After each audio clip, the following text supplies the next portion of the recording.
Film yang akan saya bawakan kali ini mempunyai teka-teki yang mustahil buat ditebak. Pasti mustahil, kecuali kamu punya naluri tajam dan cara berpikir yang melampaui rata-rata kecerdasan manusia.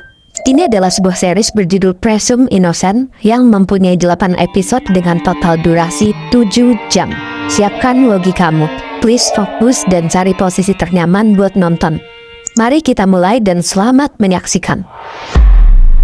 Di awal film, kita diperkenalkan dengan seorang pria bernama Rusty Sabich. Dia adalah seorang jaksa wilayah Chicago, punya istri bernama Barbara dan 2 anak. Dalam pekerjaannya, dia mempunyai partner seorang wanita yang mempunyai kecerdasan luar biasa dan dia bernama Caroline. Udah banyak kasus yang Rusty dan Caroline selesaikan dengan status kemenangan telak. Dan kini mereka berdua sedang dihadapkan dengan sebuah kasus yang cukup berat dan sadis. Tragedi pembunuhan seorang wanita yang dilakukan dengan cara yang keji. Bonnie Davis was a daughter. Terdakwa dari kasus ini adalah seorang pria tua bernama Liam. Sebagai jaksa yang menangani kasus ini, Rusty dan Caroline berhasil mengumpulkan semua bukti yang menunjukkan bahwa memang benar si Liam lah pelakunya. Sidik jari, jejak darah, motif. Semuanya seolah saling mengunci dan membentuk satu kesimpulan yang tak bisa dibantah. Liam terbukti bersalah. The jury in the Bob and title case, Liam Reynolds, guilty of murder in the first degree. And being fucked over! Kasus pun ditutup dengan status kemenangan mutlak. Singkat cerita, beberapa bulan berlalu, saat Rusty sedang bersantai bersama keluarga, tiba-tiba dia mendapatkan sebuah telepon dari rekan kerjanya. Telepon itu berisi berita bahwa Caroline ditemukan sudah tak bernyawa di kamar apartemennya. Tak lama kemudian, Rusty pun langsung datang ke sana buat memastikan semuanya.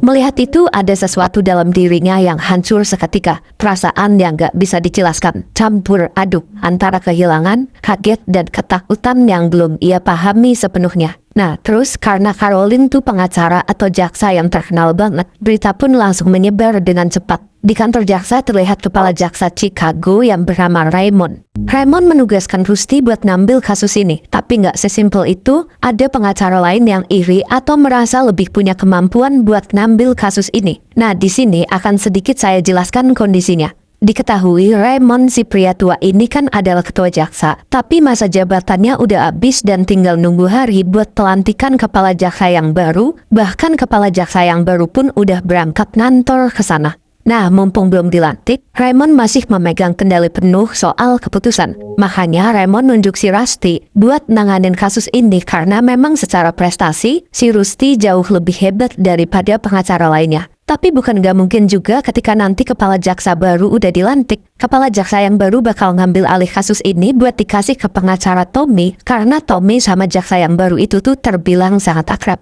Keadaannya, Rusty dan Tommy, keduanya selalu bersaing, saling menyalip dalam menangani kasus-kasus besar, dan Tommy sangat membenci Rusty karena selalu kalah darinya. Rusty's case, all right? I should take the case. Well, first of all, because Raymond asked me to be. And second, I'm better than Tommy. Oke, singkatnya kasus mulai diambil oleh Rusty. Ia mengumpulkan data, menyelidiki setiap jejak yang tertinggal. Fokusnya jelas, menemukan siapa yang pantas disebut sebagai tersangka utama. Dalam kasus ini, Rusty yakin banget kalau ini adalah ulah dari si Liam yang dia jeblosin ke penjara beberapa bulan lalu. Caranya mirip, ikatan tali yang digunakan persis sama, bahkan posisi tubuh korban pun identik. Tapi masalahnya, Liam sudah ada di dalam penjara. Nah, karena itu muncullah 2 kemungkinan. Mungkin aja Rusty telah memenjarakan orang yang salah, sehingga pelaku sebenarnya masih beraksi. Atau mungkin aja Liam menyuruh seseorang dari luar untuk melakukan eksekusi ini.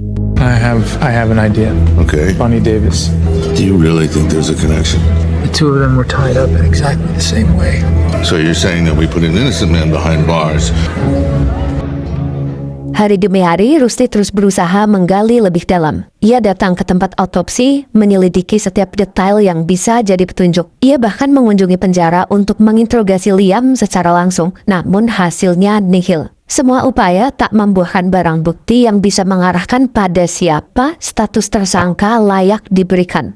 Dugaan yang ada di kepala Rusty hanya sekedar dugaan, tanpa bukti konkret yang bisa dibawa ke pengadilan. Satu-satunya hal yang ia ketahui adalah Liamlah satu-satunya orang yang punya motif untuk membalas dendam pada Caroline. Carolyn Polimas There's two things that I never forget. ruined my life.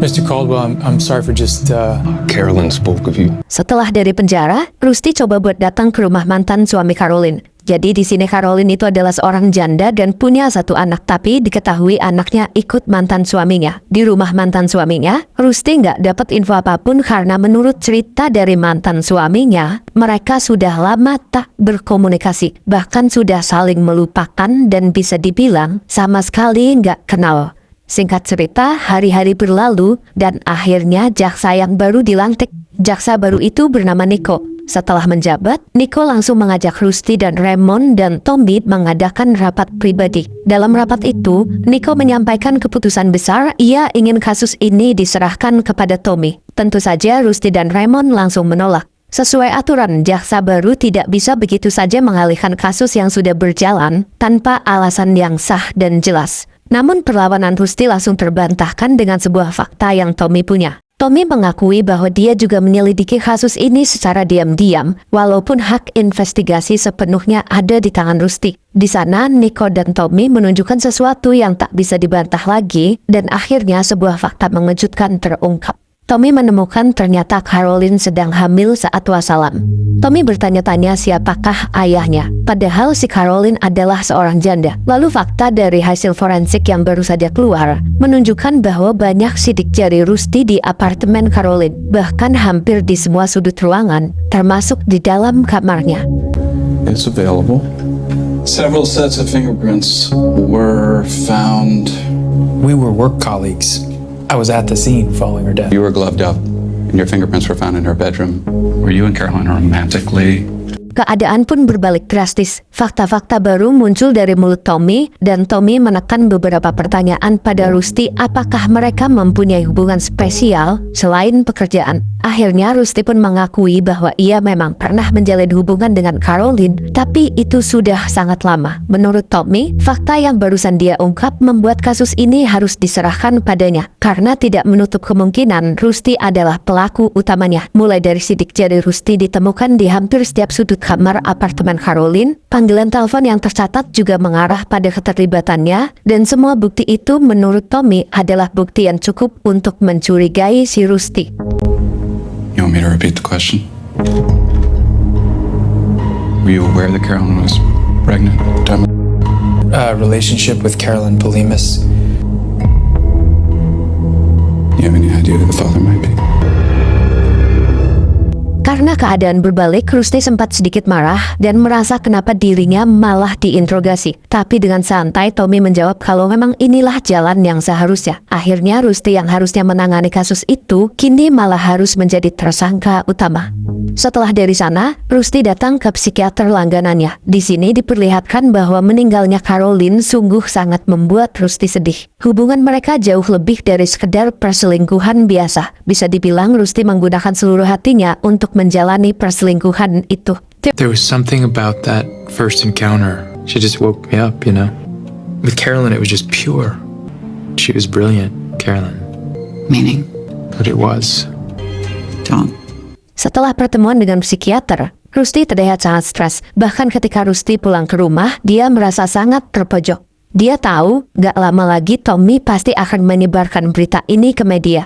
Merasa gak punya jalan keluar, akhirnya Rusty memutuskan mengaku kepada istrinya bahwa dia dan Caroline memiliki hubungan spesial. Bahkan lebih dari itu, bahwa Caroline sedang hamil yang mungkin saja itu adalah anaknya. Rusty berpikir keadaan akan lebih terkendali jika istrinya mengetahui dari mulutnya langsung daripada tahu dari orang lain atau media.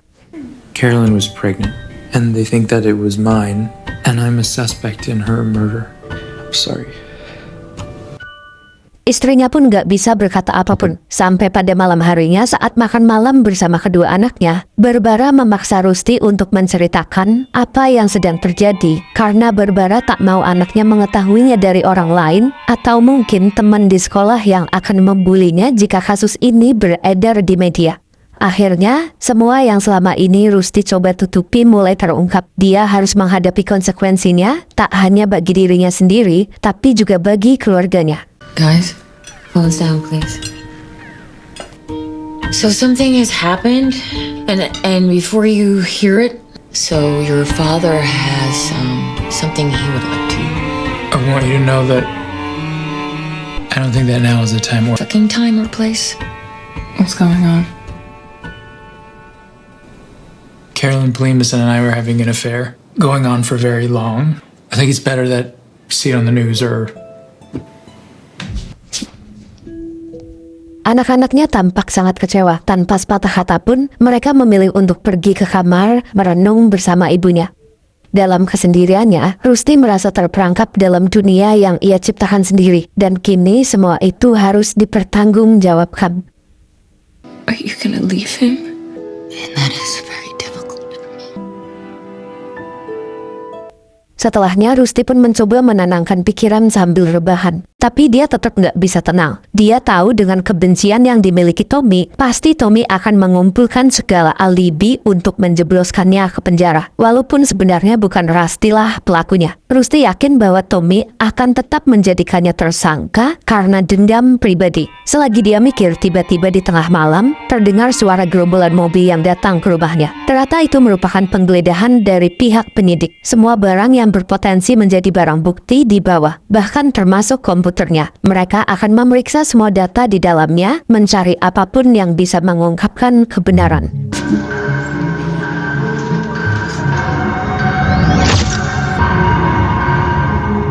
Keesokan harinya, Rusty datang ke kantor jaksa dan meluapkan amarahnya kepada Tommy dan Nico kenapa melakukan penyidikan di tengah malam. you come to my house at dawn in front of my family. You really think I killed Carol? Setelah dari sana, Rusty pun nggak nyerah. Dia masih mencoba mencari jalan keluar untuk menyelamatkan dirinya dengan datang ke rumah Raymond yang sekarang sudah tak menjabat sebagai kepala jaksa. Di sana, Rusty mempunyai rencana untuk melawan Tommy dan Nico di pengadilan dengan menggait Raymond sebagai pengacaranya. Namun di sini Raymond menolaknya karena dia mengetahui dengan segala hasil dan fakta forensik di mana ditemukan sidik jari Rusty dan juga hubungan gelap yang dijalaninya, akan sangat mungkin Tommy bisa berhasil memenjarakan Rusty walaupun sebenarnya bukanlah Rusty pelakunya. You better get yourself an attorney. That's why I'm here. No. But you really think that I killed her, do you? I thought I did. Sebenarnya di sini Raymond sangat ingin membantu. Hal itu terlihat ketika berita sudah menyebar luas dan jaksa Nico telah mengumumkan Rusty sebagai tersangka utamanya. Raymond merasa iba melihat itu. Tapi nyatanya Raymond sudah memutuskan untuk pensiun dan tak akan terjun lagi ke dunia yang dulu. Ditambah lagi istrinya juga tak akan setuju. Lalu di hari berikutnya, proses kasus pun berjalan dengan prosedur-prosedur yang harus diikuti Rusty. Rusty menjalani semuanya sendirian tanpa didampingi pengacara, tanpa dukungan keluarga, dan tanpa siapapun. Terlihat Rusty yang udah pasrah dengan apapun yang akan terjadi. Rusty akan menerimanya. Akhirnya proses pun berlanjut hingga tibalah waktunya untuk sidang tuntutan. Sidang ini akan menentukan apakah Rusty sebagai tersangka harus dikurung dalam penjara selama proses sidang atau Rusty bisa menjalani tahanan bebas selama sidang hingga vonis akhir dijatuhkan.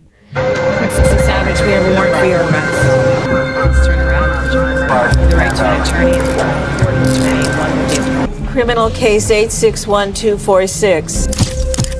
The arrest of a former prosecutor is taken into custody at his residence, where he now awaits arraignment. The defendant is charged herein. Di ruang persidangan, sebuah harapan muncul di wajah Rusty karena ternyata anak istri bahkan Raymond telah ada di sana dan menjadi kuasa hukumnya. Akhirnya persidangan pun dimulai dan kini mantan ketua jaksa melawan jaksa yang baru pun diselenggarakan. Raymond Horgan for the defense, Judge, Your Honor. The defendant is present. Isi persidangannya menampilkan dari pihak Tommy yang meminta agar Rusty ditahan di penjara selama sidang vonis belum dilakukan. Tommy juga menunjukkan sebuah fakta bahwa tak ada kemungkinan kemungkinan lain yang menunjukkan ada pelaku selain Rusty. Karena ini kasus yang kejam dan Rusty bisa membahayakan jika dibiarkan bebas di luar. Tapi dengan kemampuan Raymond yang membantah tuduhan itu belum cukup untuk memenjarakan Rusty jika dilihat dari kelengkapan alat bukti. Bahkan yang diajukan oleh pihak Tommy hanyalah asumsi belaka atau hanya sekedar motif. We would like the court to enter a plea of not guilty to the charge. The charge in this case is entirely false. Any basis in fact. Your Honor, given the depravity, people would ask, you said at your earliest convenience. Let us aim for justice to be done. The defendant is remanded. This proceeding is adjourned. Thank you. Yeah, goes without saying. You gotta be kidding me. Fuck thing one, fuck thing two.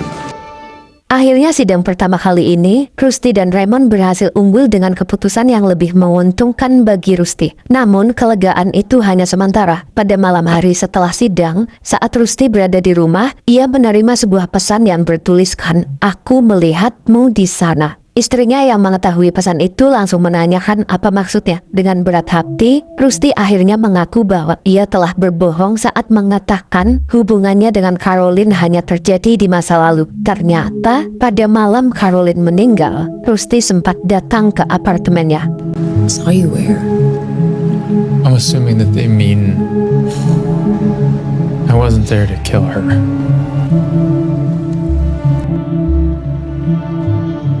Keesokan harinya, Rusty kembali menerima pesan dari nomor yang sama. Kali ini pesan itu meminta agar dia datang sendirian ke sebuah lokasi. Rusty pun langsung menunjukkan pesan itu pada Raymond. Raymond menyarankan jika Rusty memang tidak melakukan perbuatan keji itu, lebih baik menyerahkannya kepada polisi dan biarkan mereka menyelidikinya. Namun di tengah kebingungannya, Rusty memutuskan untuk tetap pergi ke lokasi yang diminta oleh si pria misterius.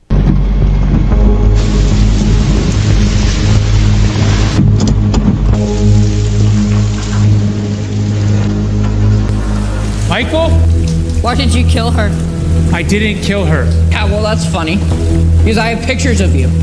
You have photographs of her that night? Ternyata pengirim pesan itu adalah anak dari Caroline. Pada malam sebelum kejadian, anak Caroline datang ke apartemen dan melihat Rusty masuk ke sana. Bahkan anak Caroline sempat memfoto dan memvideokan keberadaan Rusty. Rusty langsung meminta agar video tersebut diserahkan pada polisi untuk diselidiki. Namun, ternyata anak Caroline sudah memberikan video itu kepada Tommy. I already gave them to the police. I met with the district attorney.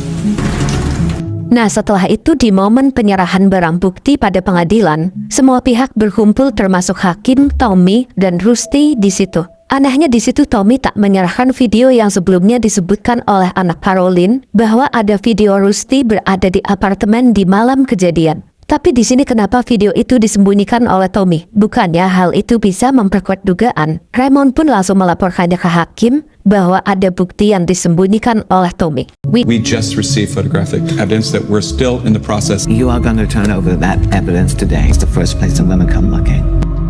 Nah, bahas yang tadi kenapa barang bukti diumpetin sama si Tommy, di sini Raymond dan Rusty curiga bahwa Tommy sebenarnya tak ingin mencari keadilan, melainkan hanya ingin memenjarakan Rusty karena diketahui sedari dulu Tommy sangat membenci Rusty. Maka dari itu, Tommy menyembunyikan bukti agar tak ada kemungkinan orang lain yang bisa dijadikan sebagai tersangka. Jadi gini, waktu itu kan Rusty pas belum jadi tersangka sempat datang ke rumah mantan suami Caroline untuk mencari informasi. Nah, informasi yang didapat menunjukkan bahwa mereka sudah tak lama berkomunikasi. Bahkan katanya sudah saling melupakan satu sama lain. Namun yang menjadi pertanyaan adalah, apa tujuan anak Caroline datang ke apartemen malam itu? Hal ini membuka kemungkinan bahwa setelah Rusty pergi, ada orang lain yang bisa jadi itu adalah anaknya Caroline masuk ke apartemen. Tentu hal ini bisa menjadi celah yang bisa dimanfaatkan oleh pihak Rusty untuk memperluas penyidikan bahwa bukan hanya dialah yang layak dijadikan tersangka. Maka dari itu Tommy berusaha menutupinya agar Rusty tetap menjadi satu-satunya tersangka. Singkatnya, di malam hari, terlihat Rusty menerima kiriman foto dan video dari pihak pengadilan. Sebagai penyandang status tersangka, Rusty memang berhak mengecek bukti dan memberikan sanggahan jika ada yang tak sesuai. Saat Rusty mulai mengecek semua foto dan video, dia melihat sesuatu yang janggal. Terlihat ada orang yang naik sepeda di depan halaman rumah Caroline. Saat Rusty mengamati dengan lebih teliti, ternyata orang itu adalah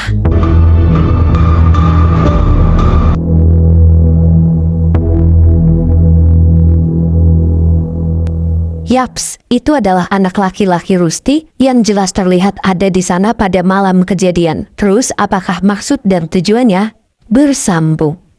Seperti biasa, like kalau kalian suka, dislike kalau enggak, subscribe kalau belum. Sampai jumpa di video yang lain.